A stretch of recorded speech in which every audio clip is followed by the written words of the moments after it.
Hi friends, welcome back to our channel. இன்னைக்கு நம்ம ஒரு breakfast recipe தான் பார்க்க போறோம். நார்மலா இட்லி தோசைக்கு வந்துட்டு நம்ம அரிசி உளுந்து தான் சேர்த்து பண்ணுவோம். இதுக்கு வந்து நம்ம கொள்ளு வந்து ஆட் பண்றோம்.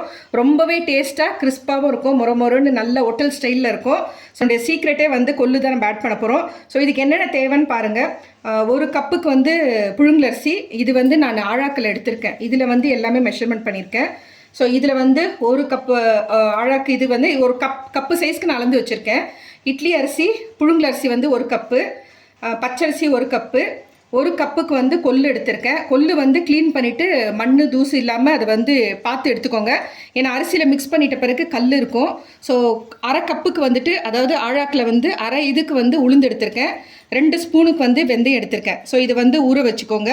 ஊற வச்சுட்டு நம்ம வந்து நீங்கள் வேணும்னா வந்துட்டு அரைச்சிட்டு உடனே கூட தோசை போடலாம், நல்லாயிருக்கும்.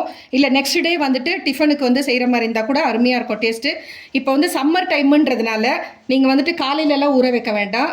நெக்ஸ்ட் டே பிரேக்ஃபாஸ்ட் பண்ணுறதா இருந்தால் ஈவினிங் ஒரு 3 o'clock ஊற வச்சிங்கன்னா 8 மணிக்கு அரைச்சிங்கன்னா கரெக்டாக இருக்கும். நெக்ஸ்ட் டேவும் சாப்பிட்லாம், சேம் டேவும் செய்யலாம். ஸோ இது வந்து நான் ஆல்ரெடி வந்து ஊற வச்சு ரெடியாக இருக்குது. இதை நம்ம அரைச்சி எடுத்துகிட்டு வந்துடலாம். இது நம்ம இன்றைக்கி மிக்ஸி ஜாரில் தான் போட்டு அரைக்க போகிறோம். கிரைண்டர்லையும் போட்டு அரைச்சிக்கலாம். சரி, கொஞ்சமாக இருக்கிறதுனால நான் இந்த ஜார்லேயே போட்டு சேர்த்து அரைச்சிக்கிறேன். கொஞ்சமாக தண்ணி சேர்த்துக்கலாம். நல்லா நைஸாக அரைச்சி எடுத்துக்கலாம். இப்போ ஒரு பேட்ச் வந்து நம்ம அரைச்சி எடுத்தாச்சு. பாருங்கள், நல்லா நைஸாக அந்த கொள்ளோட கலர் வந்து எப்படி தெரியுது பாருங்கள். ஆக்சுவலாக இது வந்து ரொம்ப ஹெல்த்துக்கு நல்லது. வெயிட் லாஸ் பண்ணணும்னு நினைக்கிறவங்க வாரத்துக்கு ஒரு தடவை இல்லை 2 தடவை எடுத்துக்கலாம். ஏன்னா வந்து கொள்ளில் வந்து ஹை ப்ரோட்டீன் இருக்கிறதுனால ரொம்பவே நல்லது. ஸோ இது வந்துட்டு ஒரு பழமொழியே இருக்குது, இளைச்சவனுக்கு எள்ளும் கொழுத்தவனுக்கு கொல்லுன்னு சொல்லிட்டு. அது நிஜமாகவே வந்து உண்மை தான்.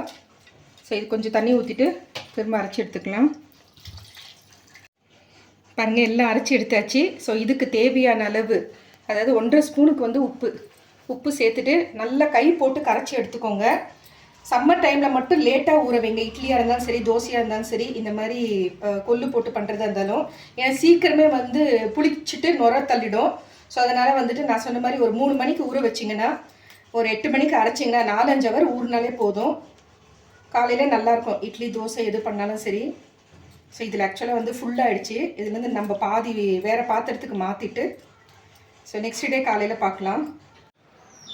பாருங்கள் ஃப்ரெண்ட்ஸ், இப்போ நெக்ஸ்ட் டேக்கு வந்து நம்ம பார்க்குறோம் எவ்வளோ வந்து ஃபுல்லாக வந்து அப்படியே உப்ரியாகி வந்திருக்கு. இது ஆக்சுவலாக 2 போர்ஷனாக பிரித்து வச்சுருக்கேன் நான். இது வழிஞ்சிட போகுதுன்னு சொல்லிட்டு. இப்போ பாருங்கள், இதுவும் எப்படி இருக்குது பாருங்கள். ஸோ இது ஆகிட்ட பிறகு நல்லா மிக்ஸ் பண்ணிக்கோங்க. இதுக்கு சோடா மாவெல்லாம் போட வேண்டாம், அப்படியே அழகாக தோசை சுற்றலாம், நல்லாயிருக்கும். நல்லா இந்த கலந்துக்கணும். இந்த பதத்துக்கு இருக்கணும். இப்போ தவா நல்லா காஞ்சிடுச்சு. காஞ்சதுக்கப்புறம் ஃப்ளேம் வந்து கொஞ்சம் மீடியம் பண்ணிக்கோங்க. ஹை ஃப்ளேமில் பண்ணக்கூடாது. கொஞ்சம் எண்ணெய் வந்து தேய்ச்சிருக்கேன். பெரிய கரண்டியாக இருக்கிறதுனால ஒரு கரண்டி ஊற்றினாலே போதும்.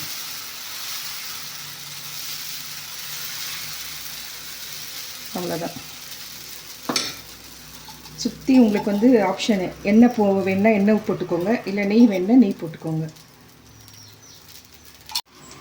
பாருங்கள், ஒரு பக்கம் நல்லா வெந்துருச்சு.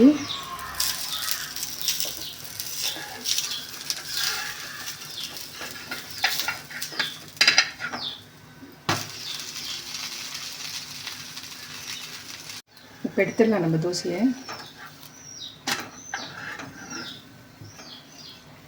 எவ்வளோ முருவலாக இருக்குது பாருங்கள். இன்னொரு தோசை போட்டுக்கலாம். இவ்வளோதான் இல்லை, உங்களுக்கு எவ்வளோ பெருசாக வேணும்னாலும் போட்டுக்கலாம். மாவு கொஞ்சம் எக்ஸ்ட்ரா எடுத்திங்கன்னா நல்ல பெருசாக வரும்.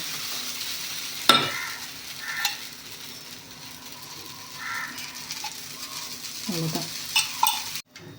ஒரு நிமிஷம்தான், ரொம்ப நேரம்லாம் வேக வைக்க வேண்டிய அவசியம் இல்லை.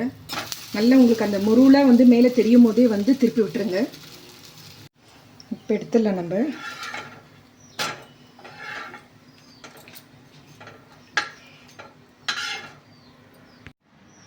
பாருங்க ஃப்ரெண்ட்ஸ், நம்ம கொள்ளு வச்சு ரெடி பண்ணியிருக்க தோசை நல்ல ஹெல்த்தியான ஒரு பிரேக்ஃபாஸ்ட்டு. இந்த வீடியோ பிடிச்சிருந்தால் லைக் பண்ணுங்கள். புதுசாக பார்க்குறவங்களா இருந்தால் சப்ஸ்கிரைப் பண்ணுங்கள். மறக்காமல் பெல் ஐக்கானை ப்ரெஸ் பண்ணுங்கள்.